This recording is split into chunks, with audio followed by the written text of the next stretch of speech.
Hey guys, welcome to my mini talk. So, today I want to start off this talk with the premise that there are no limits on your achievement. Please say that over and over again to yourself. There are no limits on what you can achieve. This talk is, say, if I was talking to a little brother or sister, a cousin, a younger person, and I wanted to tell them, or somebody just starting out in their business, I wanted to tell them some of the things that I've been through, and that if you push through, you can make it, because you have right here within you the things that you need to be successful. Let's start off talking. I heard a sermon recently, and it brought me straight back to grad school, and it was so heartwarming because I thought, yes, she's speaking to people like me. And it feels good to be seen in that way. Do you know what I mean? You're an ambitious, entrepreneurial, creative, analytical thinker. You know that you were born for greatness. But, but, let's pinpoint that but. At this point, you have not achieved all that you have dreamt your life would be at this point. And I know how that feels. Let me take you back to a time where I was in this program, and it was like one of those management trainee type programs, and it's with a local government agency. Agencies, I should say, because you did rotations at three different agencies. So I was on my second rotation. Things were going good. I was planning big conferences and events with one of the leaders of another agency. Well, I would always keep my supervisor informed, but I guess one day he woke up on the wrong side of the bed and decided that I was just getting too big, because he kept hearing all these wonderful accolades coming from the leader of that other agency, the head of that other agency, saying that, oh wow, it's been great working with Adrian and da da da da, and going on and on about what we were going to do. And mind you, I've been keeping him informed every step of the way. So he decided that I wasn't a good fit for his office anymore, because I guess he couldn't, like, keep his thumb on me. Like that story you hear about the fleas, that if you keep them in a jar, they'll only jump to the height of the jar, the lid on the jar. But even when you remove the jar from the lid from the jar, the fleas will still only jump to that certain height, because they've been trained that way.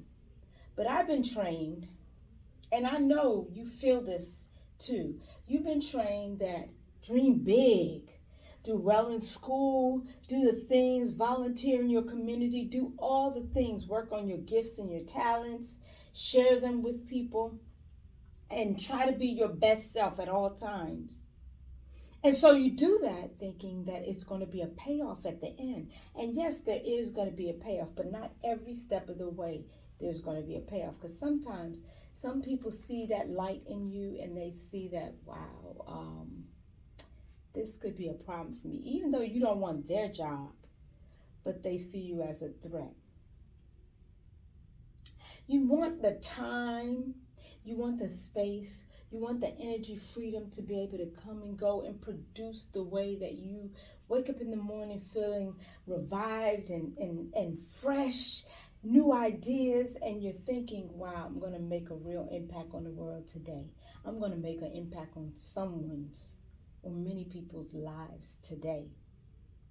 And you know that a job, a job, is too much of a boundary for you to shine brightly like the diamond that you truly are. Well, you don't want to clock in to a 9 to 5 for the rest of your life, day in, day out, just doing mundane work for piddly money, way less than you know you're worth.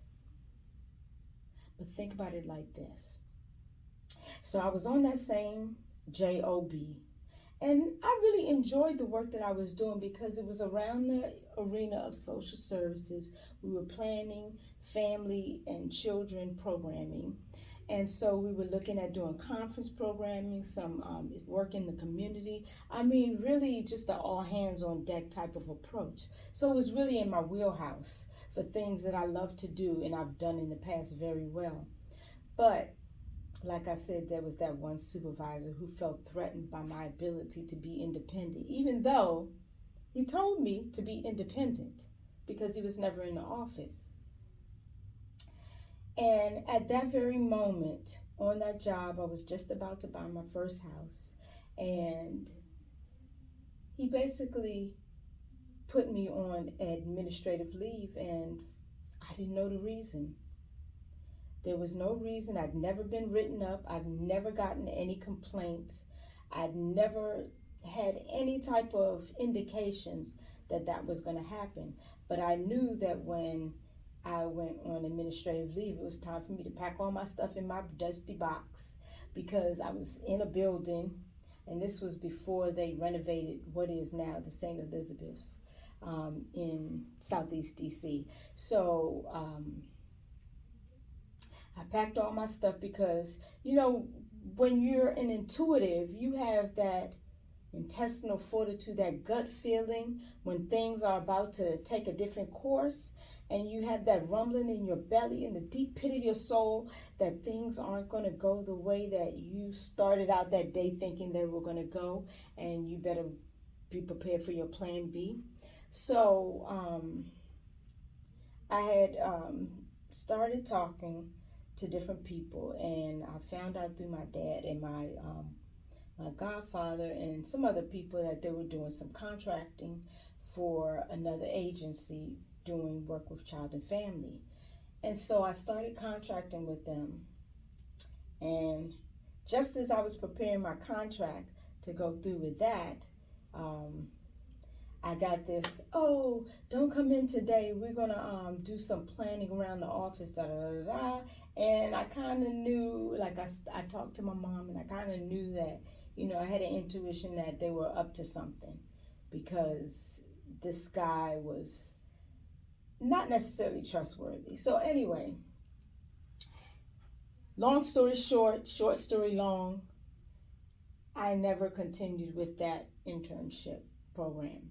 So anyway, I started contracting and started doing a thing. But even then, I knew that I was meant for more because I was doing tutoring services and a little bit of behavioral management and some social services work on that contract. So, you know, I had tutors all over from here to Delaware, and so things were going good with that. But then the agency was very slow to pay. And I knew that I can't keep doing this forever. So sometimes you have to make an executive decision for your life, your livelihood, and your well-being and the well-being of your family. Do you stay or do you go and make an exit? And so I made an exit out of that as well after a couple of years. But I want to tell you that there's more, because I realized in all of that, when I put all of those services together, that my wheelhouse was just working with people who are analytical, creative thinkers, who have a big vision for their lives, who know they want to make change in their communities, who know they want to put their stamp on the world. And there's ways you can do it outside of a 9-to-5. There's ways to do it through grants. There's ways to do it through starting up programming. This fall, I'm going to be starting tea parties. So they're going to be social service tea parties, and we're doing them. I'd launched the program in a smaller way just to do some focus groups and see how it would go, and it was well received. So I want to tell you that if you are the ambitious, entrepreneurial, creative, and analytical thinker that I know that you are, and you have a big vision for your life, have no fear. A 9-to-5 is not the only way to go.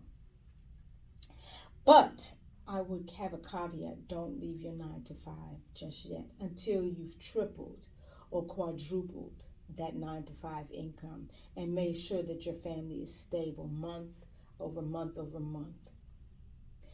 Let's go to a couple of things. Abraham Maslow's hierarchy of needs. So this is what the sermon that I was talking about earlier alluded to, and it was based on. So the first basic level of Abraham Maslow's hierarchy of needs, and he was a behavioral psychologist way back when the cocks crowed and the cows roamed the earth. So the first level of needs is your biological and your psychological needs. Now, if the basic level of biological and psychological needs are not met, then it's hard to think about all that big vision type stuff coming to fruition. So the first thing that people need to think about is, are your basic needs being met? That's why I said don't quit your 9 to 5 just yet. I would not recommend it because you don't want to be out there sinking and you have no life raft.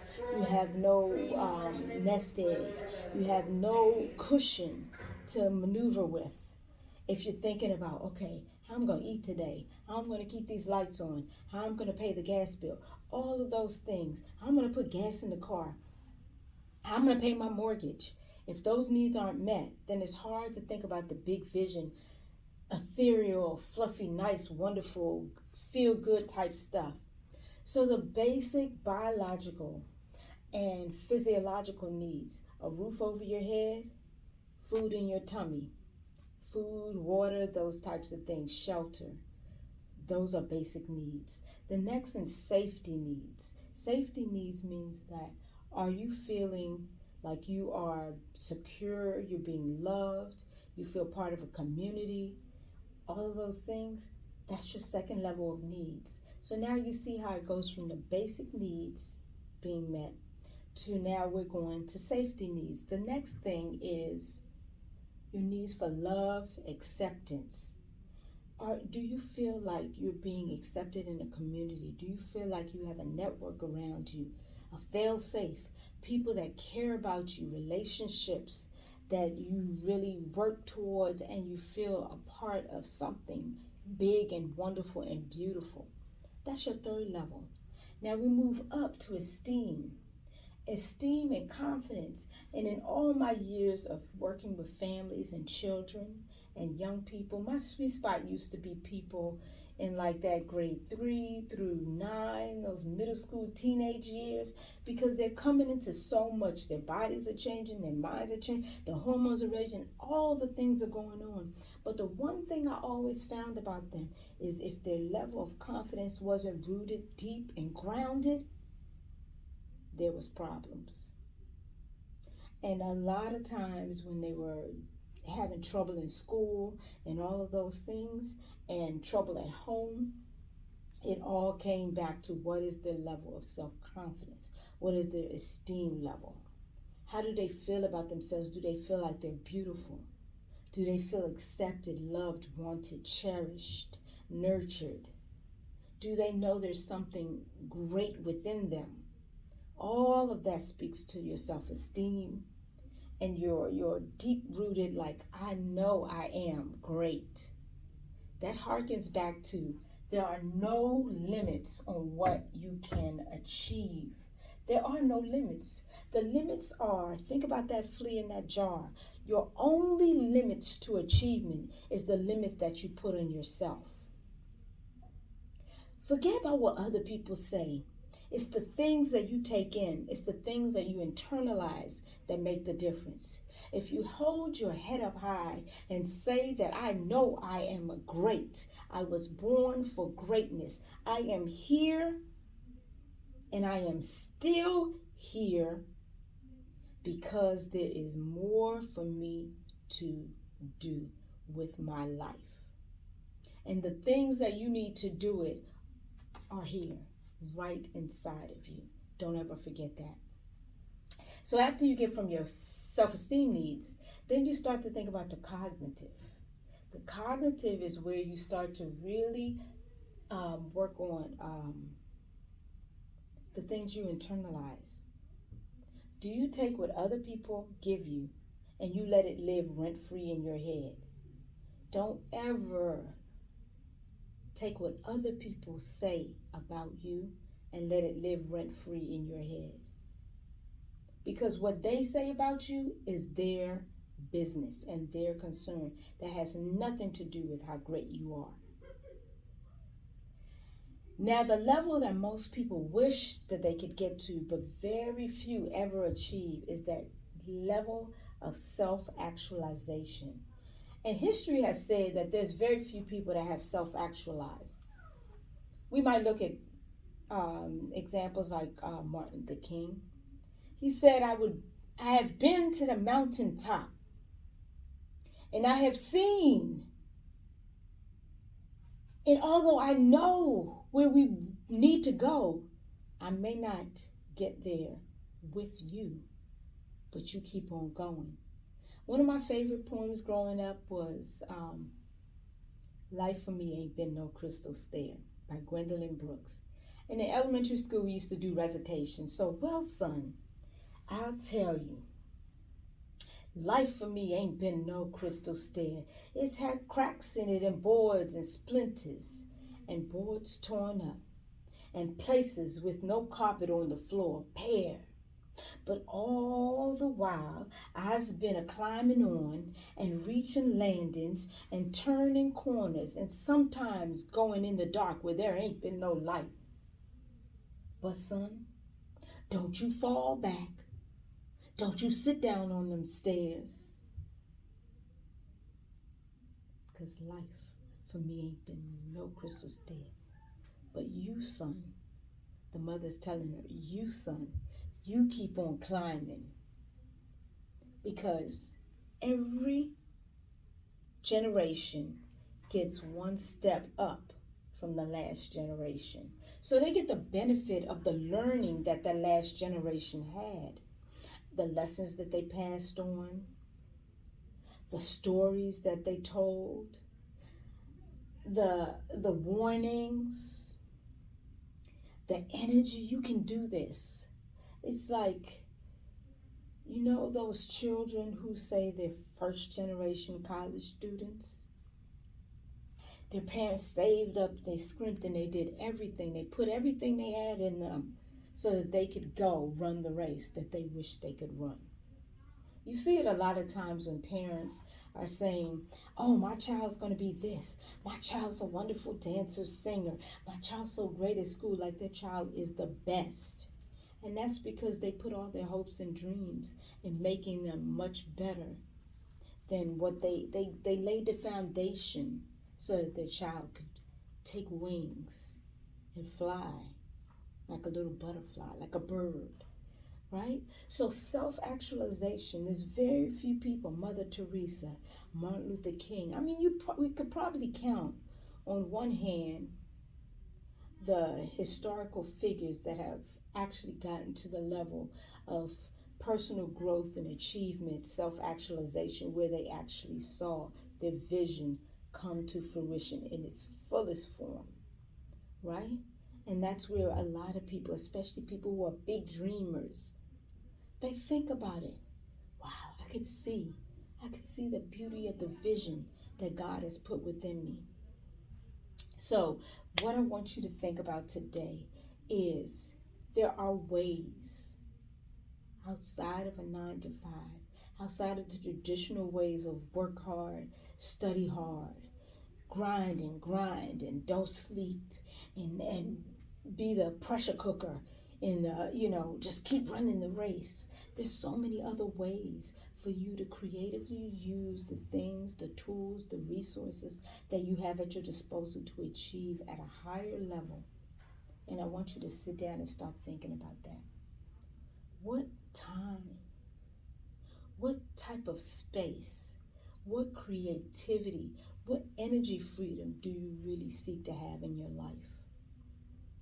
If you know that it's not for you to clock into a 9-to-5 every day for the next 30, 40, 50 years, and then lay down and take a vacation when you're good and old, then think about it this way. There's resources, there's tools. What I want you to first start with, I got this manifestation journal, and I started working through this.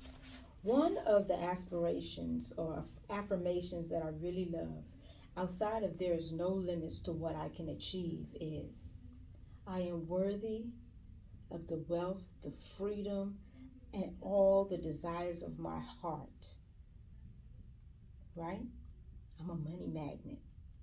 I am grateful for the things that I have right now, but I know that I will get more and I will be able to achieve at a higher level if I just keep going, if I am steadfast, unmovable, and if I stay true and focused on the vision that God has put within me.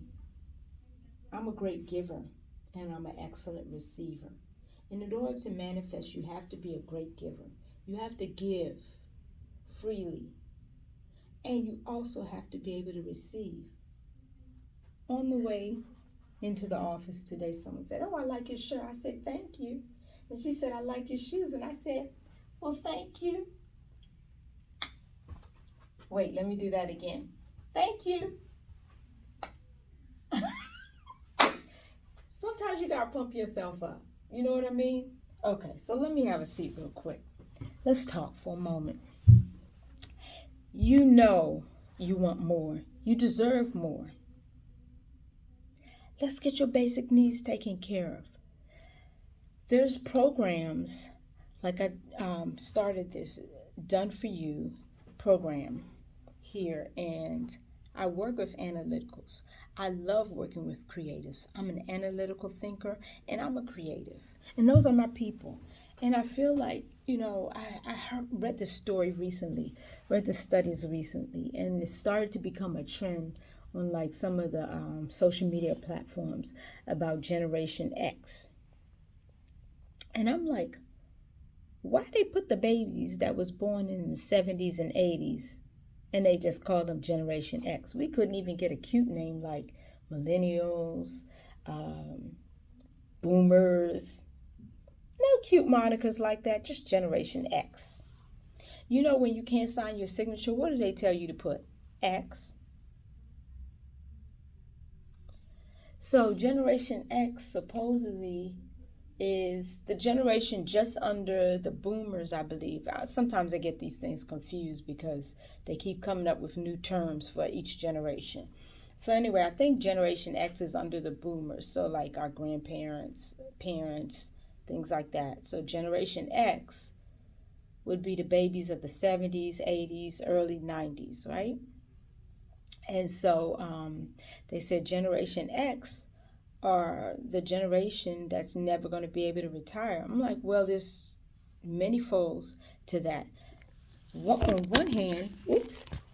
one hand, the Generation X people came right behind the boomers, and many of them didn't want to retire because they were the generation, I believe, right after like the Depression, and they were used to just working hard and putting away so that their families could be taken care of.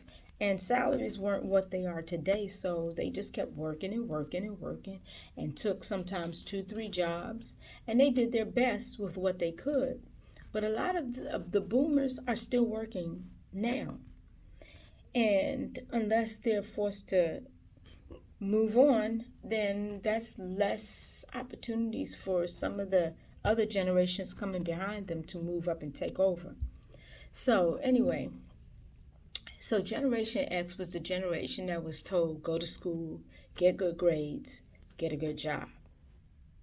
You know the things, go to school, check, get good grades, check, get a good job. That good job might be good for them, but that good job is not always necessarily good for you. So, if you were in the Generation X generation, then now they're saying that this generation has very little saved for retirement and yada, yada, yada, and all the things. Well, I know from my mom, aunts, family, mentors, different things like that, family, friends, that it's always a good idea to never put all your eggs in one basket. So don't only rely on a job. You always have to have like different irons in the fire over here doing different things so that you don't if one source of income were to stop, slow down, dry up, then you have something else coming in. And that's where a lot of people get tripped up. But I came across this program recently, and it's been really good because it has given me the opportunity to start looking at how can I create done for you products that I can learn from, earn from, and resell if I needed to make extra money without having to toil at another 9 to 5, or without having to toil at a 5 to 9, or even worse yet, having to toil at a job that's not even stable and steady, right? So this gives you the opportunity. I'm going to show you some of the things that's in this program because it's really phenomenal, and I want people to start looking at it. How can I create income with things that I don't have to keep working for over and over again? I can create it once, and then it will start to sustain itself after that point. You can do that with done for you and digital products. So AI, I remember in college, we were starting to learn AI, and it was just becoming a thing. Like my whole college thesis was around doing, how do I term it? Like LED, you were putting LED, like we were working on a grant with the Veterans Administration. So it was on people's gait and their mechanical movements. And so we were learning how do every joint movement affect your gait. And you can do that by putting LED markers at each point, and then you tracked it over time. So you did this constantly over time. And so we were using robotics as well, because this was the step right before they put it into play with the people. So we were in the lab using robotics and LED movements. So I had to design like a system to track the LEDs on people's bodies. That was quite fascinating because it was basically you go in there, you learn this equipment, you learn how to function the system, and you get your project moving, and then you present it just like someone would do their dissertation, right? So this was my college dissertation. Anyway, so learned that and got that through, and then it taught me that there are so many things that are just coming down the pike. Now people are starting to see AI, and they're talking about AI taking over. But the thing you can learn from that is that there's good and bad in that. Just like me learning about how every movement, just different energies, weight restrictions, all types of things affected your gait, your walking pattern, your running, your body stability. The same way AI is going to affect the job market of the future. But you can start today by getting a stable, good source of products that you can then learn how to use these different AI tools and different resources that we have at our disposal now that actually make work much easier if you learn how to use them correctly, learn how to program them, learn what types of different applications they can be used for, and find ways to use it in your life to make your life more efficient, more cost effective, all the things. And so AI is supposedly going to be the new thing that disrupts the job market. But if you're on the front end, which is now learning how to get these tools and resources at your disposal and how you can use them to better your own position, then you'd be much better for it. You won't have to ever rely on a job in the next 10, 15, 20 years. You won't have to rely on a non-existent 401k or TSP or any of the things, or retirement accounts that will no longer be a thing for the future job markets, because they can't sustain the ones that's here now to be paid out. And so if you learn how to use tools that then you can start to create resources and a nest egg for yourself outside of someone else's control, then you'll be in a much better position in the next 5, 10, 15, 20 years. One of the tools that I found recently in that has been phenomenal because it is full of it has a wealth of resources. I forgot my tripod today. It has a wealth of resources for people that want to start businesses, are starting businesses, people who just want to be independent, people who want to earn extra money, people who really just want to be self-sufficient. There's so many tools and resources within this program that you can really use to like jumpstart you going to another level and really starting to build income that is independent of anyone else's say so. You don't have to worry about, oh, is the boss going to like me? Am I going to have enough hours today? If I don't make it in college and get the right internship or get with the right corporation, am I going to be able to take care of my lifestyle, the type of lifestyle that I want to live? There's a lot of people, like a lot of these millennials and Generation Y and Z or whatever generation is coming up now in their 20s and teenagers, like late teens, and they're not leaving home because they realize, look, mom and dad's standard of living is not the type of lifestyle that I can afford to provide for myself right now. But let me show you something. Give me 1 second. Let me get this on, and I'm going to show you something, because there are tools. There are so many digital tools and products that you can use right now that can really jumpstart a future